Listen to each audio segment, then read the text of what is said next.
Assalamualaikum warahmatullahi wabarakatuh. Jumpa lagi bersama saya di Paradigma 45, sahabat Paradigma 45, dimanapun Anda berada.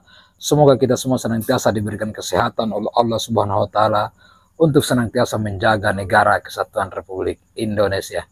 Sahabat Paradigma 45 kembali, kemudian pada kesempatan ini kita akan tayangkan apa yang disampaikan oleh Ustaz Suparman Abdul Karim, di mana beliau dalam ceramahnya menyampaikan bagaimana cara-cara Rasulullah kemudian menyampaikan ceramah dan melakukan secara agama untuk kemudian membumikan agama Islam pada zamannya Nabiullah Muhammad Sallallahu Alaihi Wasallam. Ustaz Suparman menyampaikan bahwa dakwah-dakwah yang disampaikan oleh Nabi Muhammad itu dengan cara-cara yang baik dan menjadi rahmat bagi seluruh alam atau rahmatan lil alamin. Namun kemudian yang menjadi bagian terpenting dari ceramah dari Ustaz Suparman Abdul Karim ini adalah dia kemudian membandingkan cara-cara kemudian siar agama yang dilakukan oleh oknum-oknum yang saat ini dengan cara-cara yang kasar dan dengan cara-cara bahkan sampai ada yang dipukul dan sebagainya. Lalu Ustaz Suparman Abdul Karim juga mengingatkan kepada kita bahwa contoh kekinian dari dakwah yang bisa dilihat di Indonesia itu yang mencontoh Nabi itu adalah apa yang dicontohkan oleh Wali Songo atau 9 wali. Seperti itulah dakwah yang dilakukan oleh Nabiullah saat itu, dan 9 wali itu merupakan cerminan dari dakwah yang disampaikan oleh Rasulullah dengan cara-cara yang baik, dengan cara-cara yang lembut. Dan alhamdulillah Wali Songo kemudian bisa mengislamkan 95% dari kerajaan Nusantara ketika itu berkat kerja keras dan kepiawaian dan kebaikan dan cara-cara yang baik yang dilakukan oleh Wali Songo sehingga mampu mengislamkan 95% kerajaan Nusantara ketika itu. Nah, ini kemudian bisa kita bandingkan apa yang disampaikan oleh Ustaz Suparman Abdul Karim ini dengan cara-cara dakwah yang kasar dan bahkan sampai yang dipukul, dengan cara-cara dakwah yang dilakukan oleh oknum-oknum yang kemudian hari ini tidak bertanggung jawab. Anggaplah misalnya dari para habaib, oknum habaib Balawi yang ada di Indonesia itu, tentu kita tahu bersama bahwa cara-cara mereka dalam berdakwah itu dengan cara-cara yang kasar. Bahkan tidak jarang kita temukan ada habaib yang kemudian melakukan aksi kekerasan terhadap para jamaah yang kemudian tidak mau mengikuti ajaran dan perintahnya. Ini adalah hal yang lucu dan tidak mencerminkan sebagaimana Rasulullah melakukan dakwah pada zamannya. Apalagi mereka mengaku sebagai cucu Nabi dan sama sekali tidak mencontohkan bagaimana Rasulullah Shallallahu Alaihi Wasallam itu sendiri. Untuk itu mari kita saksikan dulu apa yang disampaikan oleh Ustaz Suparman Abdul Karim berikut ini. Komunikasi, menyampaikan, dan mustahil beliau menyembunyikan kebenaran. Tapi ingat, dakwah Nabi itu bukan dakwah yang arogan. Fabima rahmatin minallahi lintalah, dikarenakan rahmat dari Allah, wahai Muhammad, lintalah, engkau bersikap hangat, bersikap lemah lembut kepada mereka semua, orang-orang kafir, orang-orang musyrik, orang-orang yang ahli maksiat. Walaupun taqawwal ghalidhal qalbi lanqaddu min hawlik, seandainya engkau bersikap kasar, seandainya engkau bersikap kasar dan berhati keras, niscaya mereka akan menjauh dari sekeliling. Beragama nggak boleh kasar. Dakwah itu harus membujuk, merangkul, bukan memukul. Maka dakwah Wali Songo itu pas bener, Pak. Bukan dakwah yang arogan, dakwah yang membujuk. Makanya Islamisasi di Indonesia ini 99%. Karena mengapa? Dakwahnya nyontok dakwah Nabi, dakwah yang sesungguhnya. Makanya saya jadi ingat itu kejadian tahun lalu ya, pas bulan puasa di pesisir selatan, kalau tidak salah Sumatera Barat, ada gadis karaoke diciduk jamaah taraweh di tempat karaoke, Pak. Nggak tahu dia itu karaokean atau pemandu lagu, wallahu a'lam.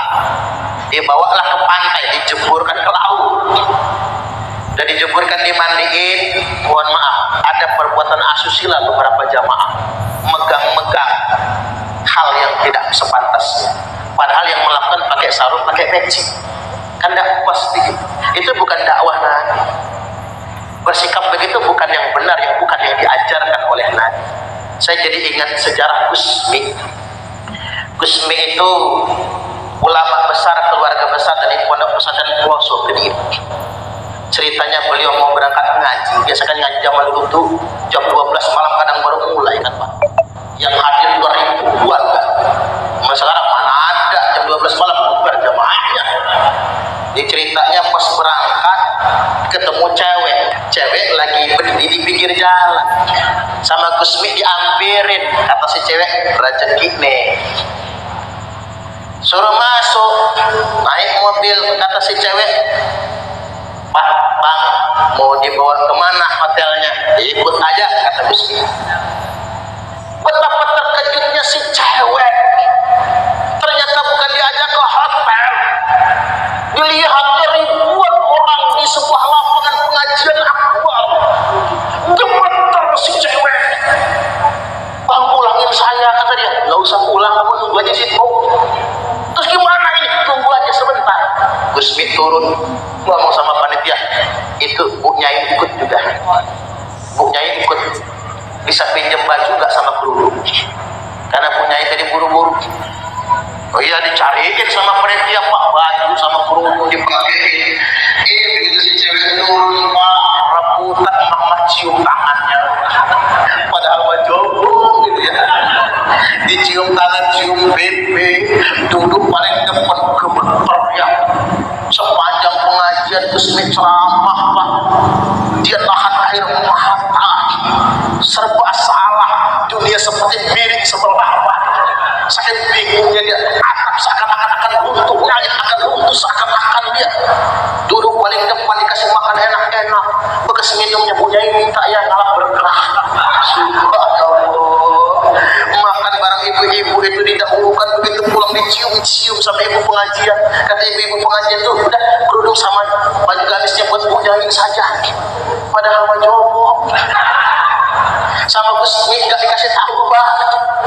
Kata Gusmi, Mbak, rumahnya di mana, apa ngekosnya di mana, tak anterin pulang. Dianterin pulang, Pak, karena saya sudah menyita waktu Mbak malam ini. Ini isi angpau kita bagi dua, separuh buat saya, separuh buat panjenengan. Langsung malam itu juga si jombong sujud minta ampun, Pak. Nangis sejadi-jadinya, kemas-kemas dan tidur semalam. Besok pagi packing sudah selesai, kawan sekos-kosannya nanya, lu mau kemana? Pulang kampung. Ngapain? Pensiun jual surabi. Pensiun dari Jombang. Pulang kampung, pokoknya gua mulai hari ini berhenti. Dan konon cerita, Pak, ini kisah nyata. Perempuan itu kemudian menjadi wanita solihah yang terkemuka. Tapi wanita itu dirahasiakan identitasnya demi menjaga kehormatannya. Dan konon cerita, anak dan cucu perempuan itu sudah jadi kiai semua sekarang. Alhamdulillah Tuhan.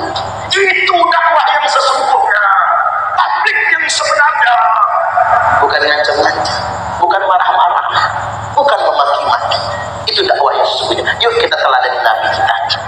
Ya, demikian apa yang disampaikan oleh Ustaz Parman Abdul Karim yang kemudian menceritakan cara dakwah dari Nabiullah Muhammad SAW dan memberi perbandingan dengan cara-cara dakwah yang dilakukan oleh orang-orang yang saat ini mengaku sebagai cucu Nabi atau habaib, yang sementara kelakuan dan perilaku mereka tidak mencontohkan sebagaimana Nabiullah Muhammad SAW, karena cara-cara dakwah yang dilakukan oleh kelompok habaib ini adalah cara-cara yang kasar, dan bahkan sampai kemudian ada oknum habaib dan muhibin itu yang melakukan aksi kekerasan dan bahkan memukul para jamaah yang kemudian tidak sepahaman dengan mereka.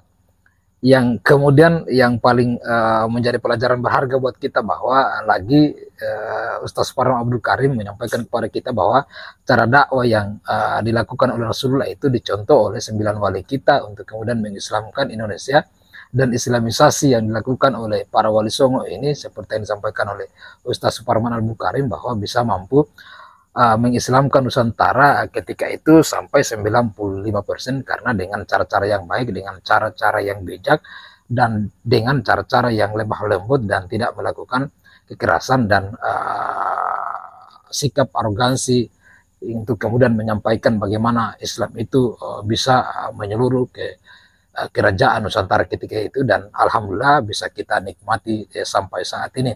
Dan memang kita perlu bersyukur dengan adanya 9 wali yang kemudian melakukan Islamisasi di Indonesia, dan mereka memang adalah zuriat dari Nabiullah Muhammad SAW, berbeda dengan kelompok Bani Alawi yang kemudian hari ini mengaku-ngaku sebagai cucu Nabi, namun akhlak dan perilaku mereka tidak mencontohkan sebagaimana cucu dari baginda Nabiullah Muhammad SAW. Untuk itu mari terus kita saksikan di channel ini. Wallahul muwaffiq ila aqwamit thoriq. Assalamualaikum warahmatullahi wabarakatuh.